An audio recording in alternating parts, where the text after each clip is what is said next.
Nossa Bíblia no livro de... Exatamente. E nós vamos ler juntamente com quem aniversariou ontem, o versículo 1 apenas. Se você não sabe quem aniversariou ontem, você vai saber agora.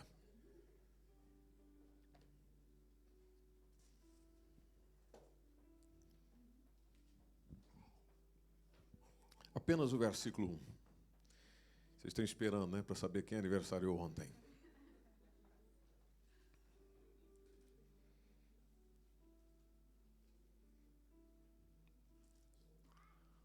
Que era desde o princípio o que vimos com os nossos olhos. 1 João, capítulo 3, versículo 1. Que nós já estamos no capítulo 3. Desculpa, Raquel, a culpa não é sua, não, é nossa. Né? Gente, quão grande o amor nos tem concedido o Pai, que fôssemos chamados filhos de Deus. Por isso o mundo não nos conhece, porque não conhece a Ele. Então, quem aniversariou ontem? Exatamente. Depois do culto, você dá aquele abraço bem apertado nele. Ontem Deus o honrou com mais um ano de vida. Há mais alguém ou não? Foi só o Leandro? Então, só o Leandro. Exclusivo, hein, Leandro? Uma data só para você aqui entre nós. Obrigado, amados. Podemos nos assentar. Muito obrigado pela vossa gentileza. Para você que está vindo aqui hoje pela primeira vez, nós estamos com uma série a estudar 1 João. Chegamos ao capítulo 3. Amada igreja, neste capítulo o foco são os filhos de Deus e o grande amor de Deus. Essas são as temáticas que o apóstolo João trabalha no capítulo 3. Ele fala do amor de Deus que nos alcançou para fazer de nós os seus filhos, e devido a isso, João fala, dentro desse capítulo 3, do nosso destino final. Qual é o nosso destino final? Segundo a palavra, o nosso destino final é sermos como Jesus. Sermos como Jesus, o Filho. Jesus Cristo, o Filho. Talvez você nunca tenha pensado nisso, mas nós estamos aqui nessa manhã para pensarmos e aprendermos juntos. O propósito de Deus é nos conformar, é conformar o ser humano à imagem de Cristo. O ideal de Deus é que nós sejamos semelhantes a Jesus Cristo. E há um texto que nos prova isso e nos faz aprender sobre isso, que é aquilo que o apóstolo Paulo escreveu aos Romanos, capítulo 8, precisamente no versículo 29, quando ele diz: os que dantes conheceu, também os predestinou, observe, para serem o quê? Conformes à imagem de seu filho. Conformes à imagem de seu filho. A fim de que isso também tem um propósito, a fim de que ele quem? Ele quem? Nós ou Jesus? Nós ou Jesus? Jesus seja o quê? Seja o primogênito entre muitos irmãos. Então veja aqui, o Espírito Santo fala através de Paulo qual é o propósito. Ele conheceu com antecedência, obviamente, mas com um propósito. E o propósito está na predestinação. Qual predestinação? Sermos conformes à imagem de seu filho. Essa é a ideia, esse é o propósito, esse é o pensamento, esse é o foco. Aí nós voltando em 1 João capítulo 3, está o vede quão grande amor nos tem concedido o Pai, que nós fôssemos chamados filhos de Deus. Por isso o mundo não nos conhece, porque não o conhece a Ele. Nós olhamos para esse versículo e percebemos que João fica maravilhado com o amor de Deus. E nós também devemos ficar, porque é justamente por causa desse amor que os pecadores podem ser chamados de filhos de Deus. Muito do que eu vou dizer nessa manhã, e nós não combinamos absolutamente nada, mas já foi dito na escola bíblica dominical, aqui na classe dos adultos. Já foi pensado, comentado, tanto exposto pela nossa professora, porque agora nós temos uma mulher que ministra a nós na classe de adultos, né? E agora nós temos a irmã Nete aí ministrando a aula, também, junto com os demais professores. E ela e os alunos que conosco participaram já disseram muito sobre isso nesta manhã. E é importante nós compreendermos que quando nós falamos de filhos de Deus, precisamos entender se estamos a falar do filho por geração, do filho por eleição ou do filho por adoção. Filho por geração quem é? Bom, só pode ser um. E esse um é Jesus Cristo. Mas há algum texto bíblico que nos ajuda a entender isso? Por exemplo, João capítulo 1, versículo 14. E o verbo se fez carne, habitou entre nós, e vimos a sua glória, como a glória do unigênito. Segura aí, unigênito. Esse termo unigênito, essa palavra unigênito no grego, porque sabes bem que para entender muitos conceitos e ensinos que estão na palavra, a gente precisa caminhar junto com aquilo que está escrito no original. No grego, o significado é único da mesma espécie, único da mesma geração. Então, unigênito desse texto faz toda a diferença na interpretação, ou seja, é uma posição exclusiva de Jesus. Ele não se tornou filho, ele é filho. Quando falamos de Cristo, ele é filho por essência, por natureza eterna, por isso que ele é Deus. Jesus já disse isso e disse várias vezes: eu e o Pai somos um. O escritor aos Hebreus, no capítulo 1, versículo 5, quando está a falar de Cristo, e faz uma comparação entre Cristo e os anjos, ele até chega a dizer: pois a qual dos anjos disse jamais, tu és meu filho, hoje te gerei, e outra vez eu lhe serei por pai, e ele me será por filho. Se trabalharmos a interpretação desse texto, aliás, nem precisa ir muito longe, porque o texto já está dizendo de alguém, e este alguém é Jesus. Então, geração ou unigênito, quando a gente chega e diz Jesus é o filho por geração, quer dizer, da mesma espécie, da mesma essência. Pode ver que você que já gerou filhos semelhantes a você. Amém? Porque se não foi semelhante a você, isso tem um problema e você sabe como é que funciona. Não, você não sabe como é que é, você não sabe como é que é. E ainda bem que não sabe. Mas, quando se fala da geração, dentro do contexto bíblico, é essência. Mesma essência. Então, Jesus é filho por geração. Só ele é. Mas e os outros filhos que a Bíblia fala? Os outros filhos é onde entra Israel. Israel é filho por eleição.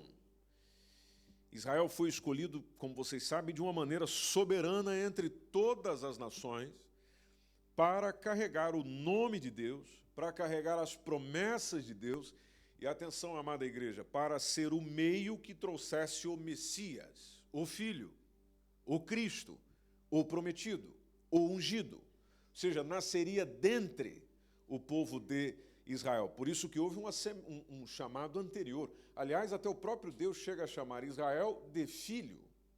Então, nós vamos a Êxodo capítulo 40, Êxodo, segundo livro da Bíblia, capítulo 40, versículo 12. A mensagem foi, aliás, versículo 22, a mensagem foi exatamente essa. Então dirás a Faraó, assim diz o Senhor. Êxodo 40 e 22, eu errei na referência? Errei na referência.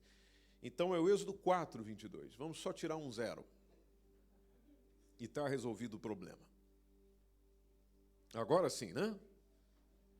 Olha lá. Então dirás a Faraó, assim diz o Senhor. Israel é o quê? Israel é meu filho.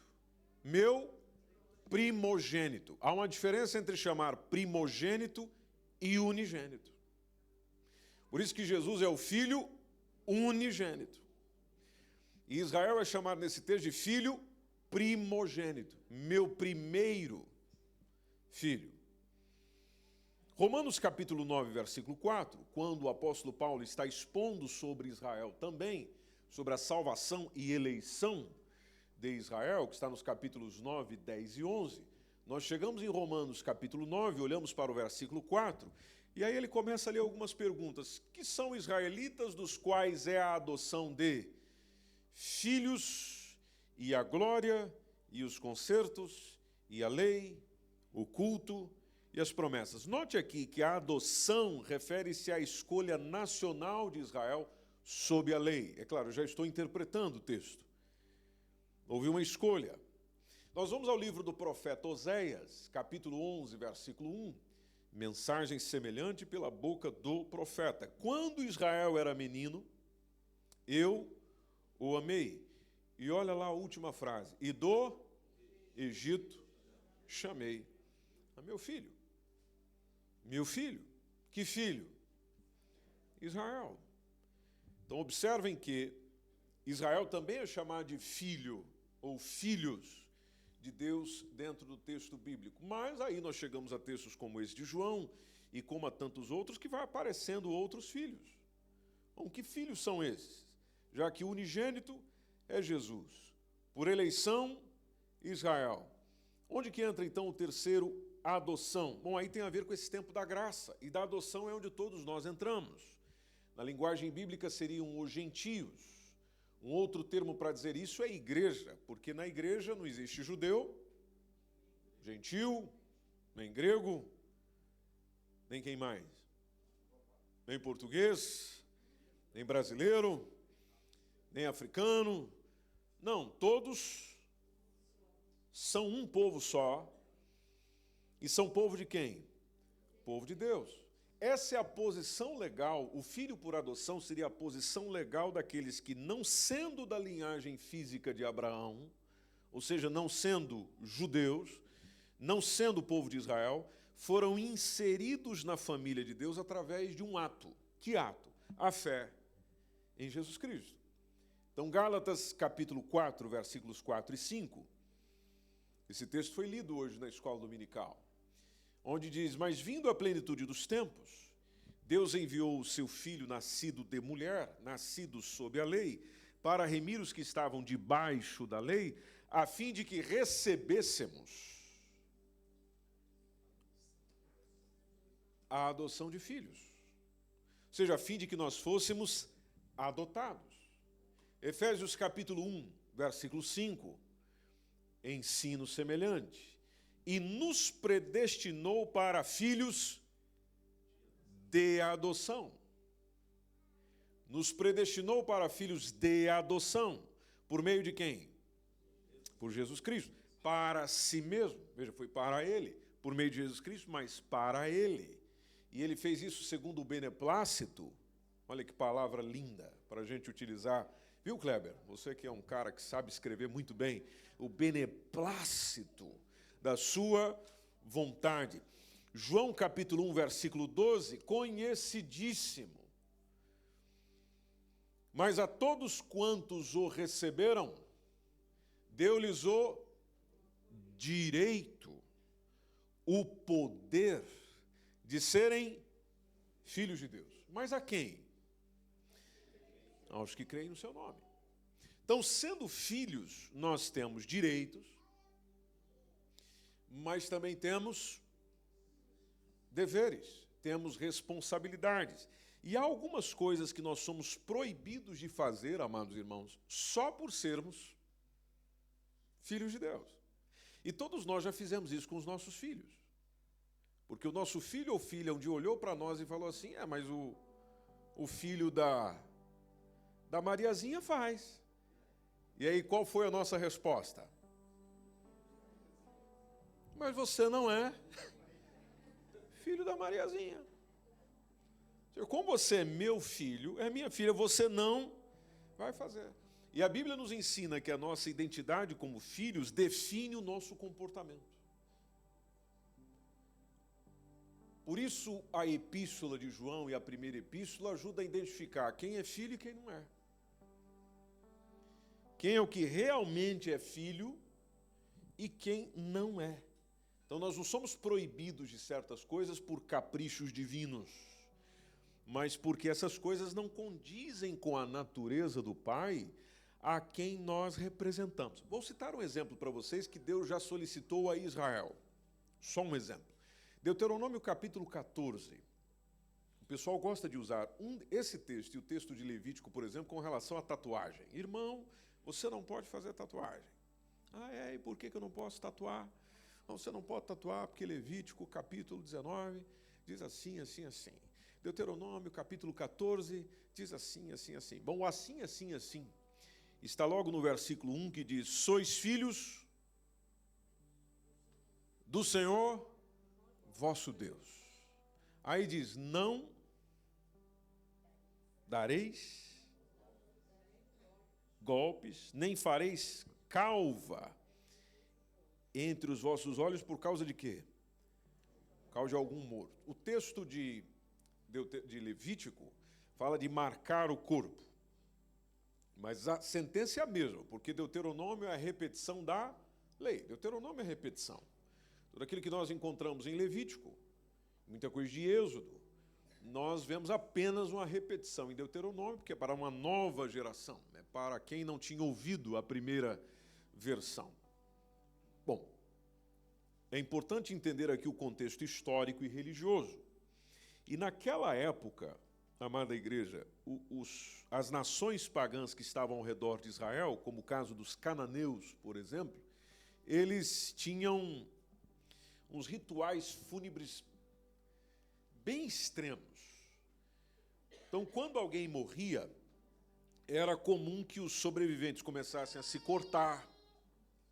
Então, eles iam fazendo incisões assim no próprio corpo. Imagine, né? Que velório estranho. Iam fazendo incisões assim no próprio corpo para mostrar que eles estavam sofrendo com aquilo. E para mostrar para a divindade deles, porque os cananeus também tinham muitos deuses, então é para mostrar para a divindade o luto profundo que eles estavam tendo. Então eles faziam isso. Quando eles estavam a caminho da terra dos cananeus, Deus olhou para eles e falou: vocês não, é igual fazemos com o nosso filho. Vocês não vão fazer isso. Eles fazem, mas vocês não vão fazer isso. Outra coisa que eles tinham é que eles raspavam assim a frente da cabeça, criavam uma calva, e aquilo tinha um significado de desespero e de sacrifício aos mortos. Eles faziam isso, e eles estavam indo para essa terra, mas Deus já disse através de Moisés: vocês não vão fazer isso. Então era uma ordem proibindo essa prática de automutilação, baseada num princípio fundamental. Qual a razão para o Senhor estar me pedindo isso? Identidade. Você é meu filho. Você é minha filha. Então, a filiação divina, ela naturalmente nos traz deveres. E dentro dos deveres não é só uma questão de estética, mas teológica. Quando eu estou dizendo teológica, tem a ver com a visão de Deus, o olhar de Deus. E no olhar de Deus vocês são meus filhos. E interessante que quando nós olhamos para esse texto, a mensagem já está dizendo: filhos sois do Senhor vosso Deus. Ou seja, antes de dizer o que você não pode, deixa eu só lembrar por que você não pode. Não é só dizer o que você não deve, é só para te lembrar o porquê você não deve. Porque como filhos do rei, o corpo do israelita não pertencia a si mesmo, mas pertencia a quem? A Deus. Isso mudou? Não mudou. Então, o mutilar-se, segundo o ensino desse texto, era desonrar a imagem do Pai. Era desonrar a imagem de Deus. E nós percebemos aqui, por exemplo, uma diferenciação, que é um ensino muito claro na Bíblia, que a gente resume numa palavrinha só, que a diferenciação do Filho de Deus está num aspecto que é a santidade. Diga comigo, santidade. Então, Israel deveria lamentar a morte de alguém de uma forma diferente dos pagãos. Vocês são meus filhos, então há que haver diferença. Enquanto os vizinhos agiam com aquele desespero, aqueles ritos de sangue, e não só no fúnebre, era até nas orações, porque, por exemplo, você lembra um pouco mais à frente, quando o profeta Elias vai clamar lá no Monte Carmelo. Quem eram os outros filhos? Filhos de Baal, adoradores de Baal e Azerá. E o que eles começaram a fazer? Se corta, porque parece que ele não está ouvindo. Então, para ele ouvir, tem que escandalizar, tem que fazer um drama, tem que sair sangue, tem que jorrar. Permita-me abrir um parênteses. Às vezes nós não dizemos as mesmas coisas às pessoas. Irmão, para você receber de Deus, você tem que ralar o joelho. Não, irmão, não tem que ralar joelho. Aleluia. Não tem que ralar joelho nenhum. Se você quiser ralar teu joelho, é um problema seu. Porque o que toca o coração de Deus não é o sangue que sai do teu joelho. É a tua fé. Então, o que adianta eu estar com o joelho todo raspado e a fé fraca? Calejado. O joelho está aqui. Está vendo isso aqui, irmão? Isso aqui está de tanto tempo ali de oração, ótimo, tudo bem. Mas Deus não te responde por causa do teu joelho calejado. Deus te responde por causa da tua fé. É a fé que faz a gente chegar lá. Por isso que tem gente que nunca colocou o joelho no chão e recebe resposta de Deus. Você nunca se perguntou sobre isso? Engraçado, aquele ímpio. E a gente não diz só ímpio, né? Porque quem diz ímpio diz um nome bonito, né? Biblicamente falando. A gente não chama o ímpio, a gente chama aquele safado, aquele sem vergonha. É ladrão, eu estou aqui, eu estou clamando, estou indo na igreja, não vem. E aquilo não faz nada e vem. E interessante, ele fala de Deus, que ora a Deus, que clama a Deus. Pois é, mas talvez ele está tendo uma fé nas promessas de Deus que você não tem, meu irmão. E você está ouvindo a mesma palavra o tempo inteiro e essa fé não acontece em você, mas acontece na vida dele, acontece na vida dela. Sabe quem recebe? Quem tem fé. Porque Jesus falou, se vocês tiverem fé do tamanho, o que é uma coisa gigante, não é? Gigante, estou sendo irônico, mas se vocês tiverem fé, vocês dirão a esse monte, se mova daqui para lá, e ele se moverá. Dá para dar um toquezinho no ombro do irmão com todo carinho e dizer, talvez o que está faltando é fé, viu? Como é que anda a sua fé?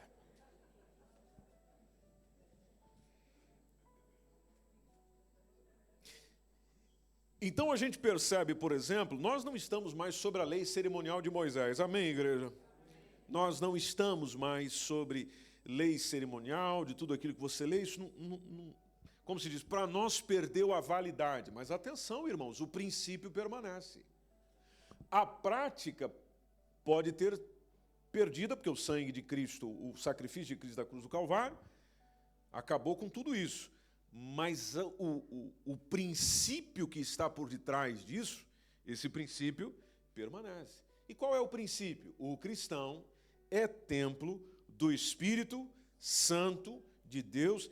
E outro detalhe, que é o que nós estamos pensando nessa manhã, e ele também é filho de Deus, é filha de Deus. Por você ser filho, por você ser filha, e por você ter uma identidade com Ele, uma caminhada com Ele, isso molda a maneira como nós lidamos com qualquer área da nossa vida.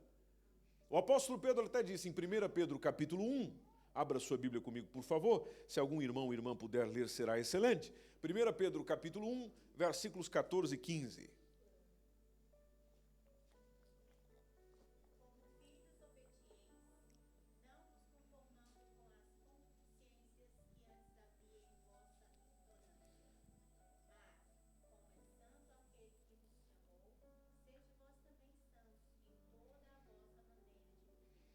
O texto já começa nos dizendo como filhos obedientes, porque existem os filhos desobedientes. Agora, como filhos obedientes, não se conforme com os desejos, lembra das concupiscências que a gente pensou há 2 domingos atrás? Não se conforme com as concupiscências que antes havia. Não se conforme com isso. Antes havia em vossa ignorância, ou seja, quando você não sabia. Agora, como é santo aquele que vos chamou, e ele te chamando, você disse sim, então, pera lá, isso muda. Agora a tua vida muda. Então, sede vós também santos em toda toda. Toda. Eu fui pesquisar o que significa toda no hebraico e no grego e o significado é toda. O toda é tudo. Tudo. Absolutamente tudo. Em toda a vossa maneira de viver. O apóstolo Pedro está nos mostrando que o filho, a filha de Deus, ele é proibido, literalmente, de seguir os seus antigos desejos. O que seriam os antigos desejos? Aquele padrão do mundo que você tinha. Ah, mas qual a razão disso? A razão é porque o teu pai, ele é santo. E por ser da natureza dele a santidade, então isso impõe um novo limite ao filho. Ou seja, impõe santidade sobre nós. 1 Coríntios capítulo 6, versículos 19 e 20, antes de orarmos e ir almoçar, até porque muita gente ainda hoje vai votar, quem ainda não foi. Então, primeira carta de Paulo aos Coríntios capítulo 6, versículos 19 e 20. Quem pode colaborar conosco na leitura, meus irmãos?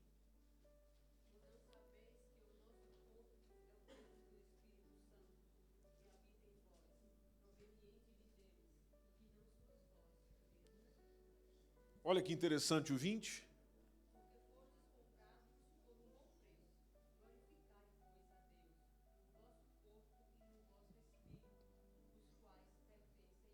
Olha que mensagem preciosa. Glorifique a Deus no seu corpo e no seu espírito. Glorifique a Deus no seu corpo e no seu espírito. Glorifique a Deus no seu corpo e no seu espírito. Quantas pessoas já chegaram para nós e disseram, não, irmão, você pode viver a vida do jeito que você quiser viver. E até uns utilizaram durante um bom tempo aquela famosa expressão, Deus só olha o teu coração. Oh, mas aí é que está grave. Porque muito do que acontece, que está no meu, muito do que eu faço através do corpo é resultado do meu coração. Então, o fato de pertencermos à família de Deus, ou seja, sermos seus filhos, e não foi barato, hein? Que o texto está dizendo, foste comprado por um bom preço. Então, sermos seus filhos, sermos propriedade dele, isso nos retira o direito de praticar certas ações que outros que não conhecem a Deus fazem livremente.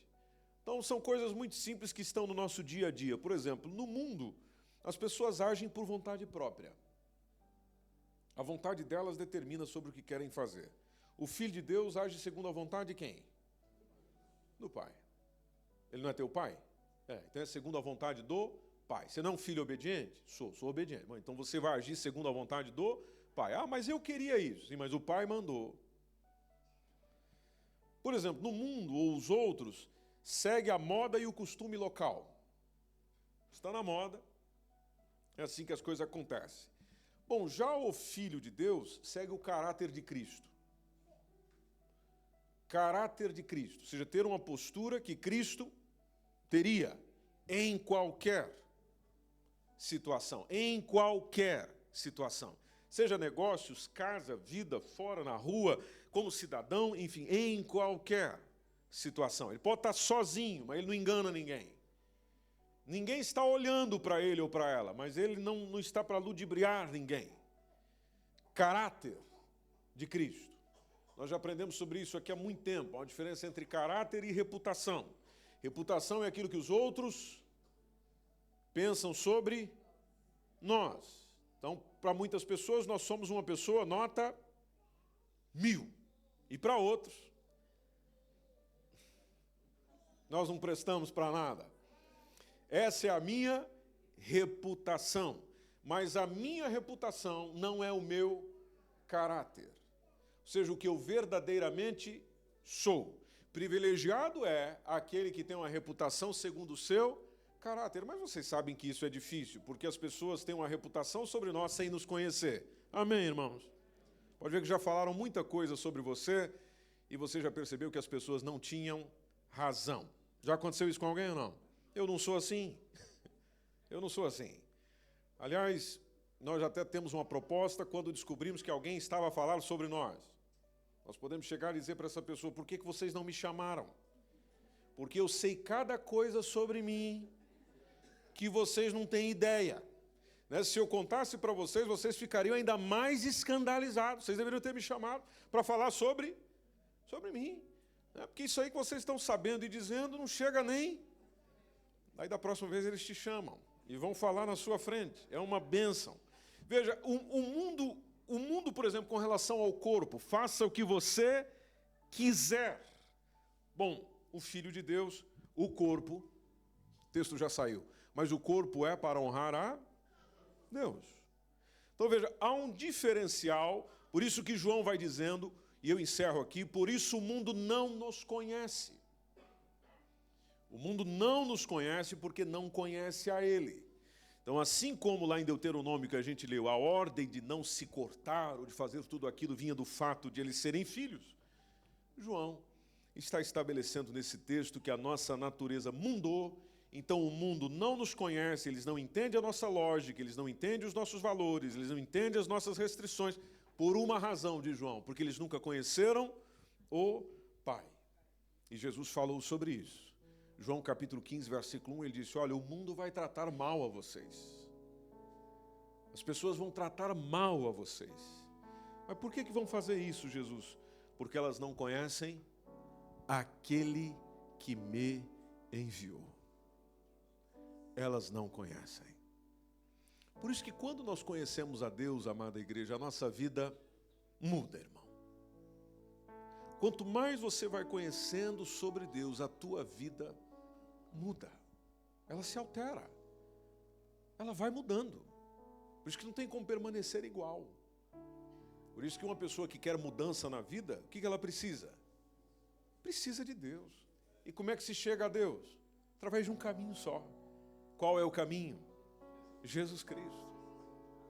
Jesus Cristo. Porque é Ele que promove mudança. Precisamos é de uma nova natureza. Precisamos é de um novo Pai. Precisamos é de um novo Senhor. Precisamos é de um novo orientador. Precisamos de um Salvador. E essa salvação está apenas em Cristo Jesus. Hoje, nessa manhã, eu convido você a receber a Jesus como Senhor e Salvador. Seja você que aqui está, seja você que nos acompanha pela internet, que você recebesse a Jesus. Você precisa de Jesus. A igreja pode estar em pé? As coisas começam a mudar quando recebemos a Jesus como Senhor e Salvador. Ele é o caminho para a nova identidade. Ele é o caminho para a nova vida. Ele é o caminho que você precisa trilhar. Há alguém para Jesus nessa manhã? Há alguém para Jesus nessa manhã? Dê um sinal com a sua mão, nós queremos orar por você. Há alguém que deseja receber Jesus nessa manhã ou reconciliar com Ele? Fica o convite aberto para você em nome do Senhor. Nós queremos orar também pelas pessoas que precisam. Temos pessoas enfermas, temos pessoas necessitadas.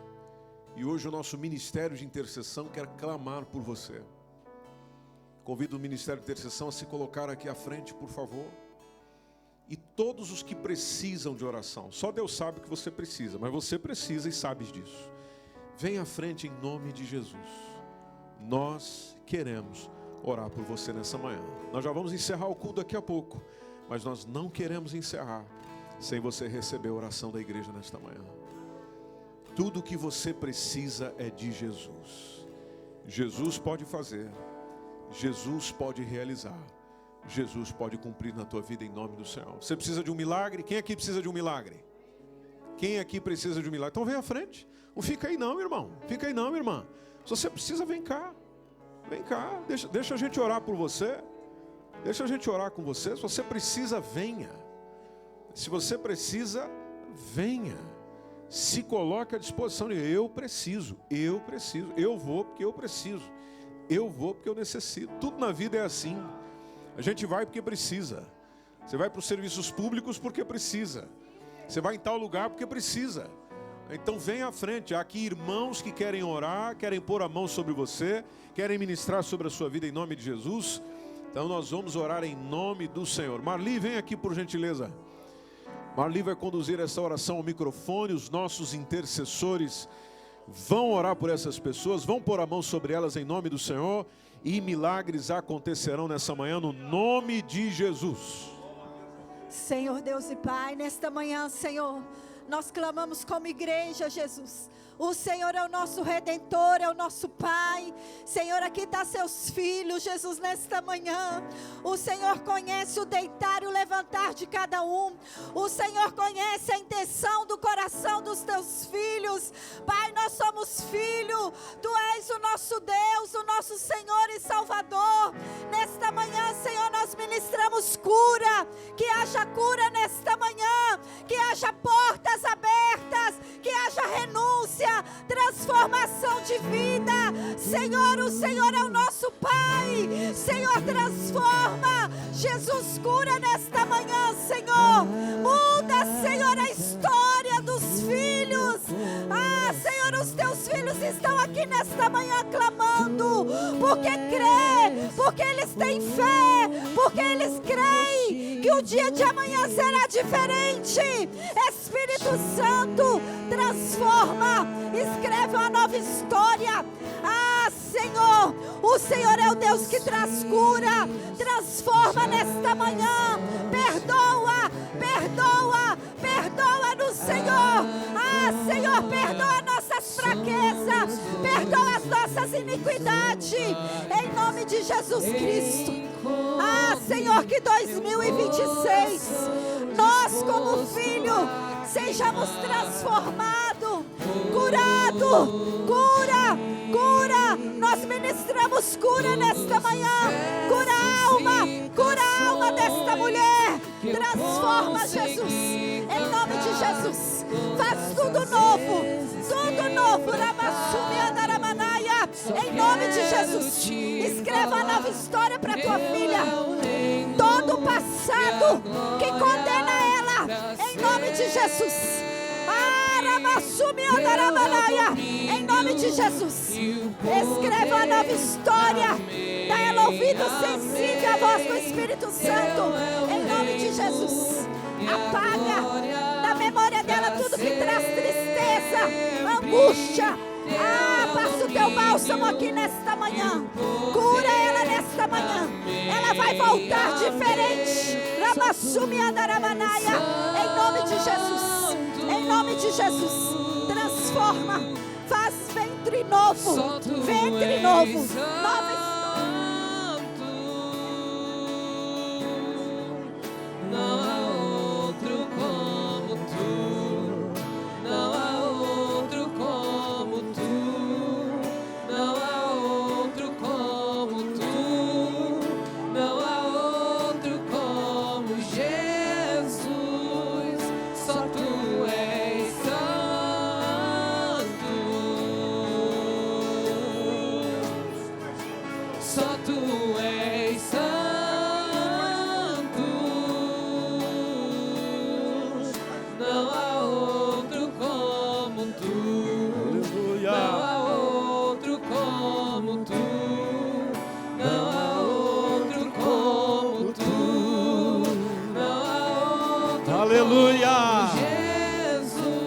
O Senhor está operando milagres aqui nesta manhã.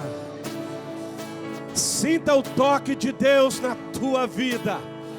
Sinta o toque de Deus no teu espírito, no teu corpo. A cura nesta manhã. Há algo mais de Deus para a tua vida nesta manhã. Aleluia.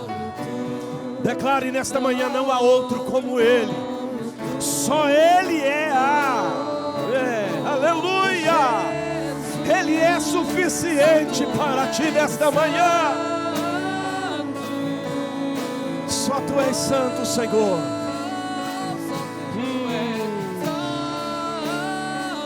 Oh, glória.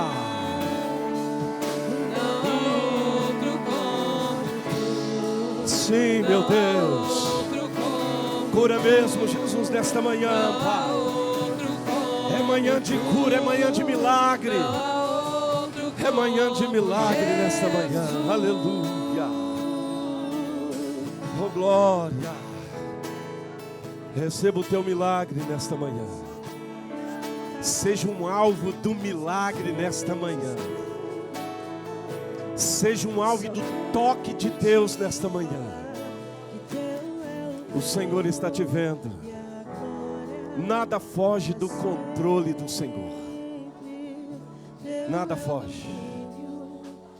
Aleluia.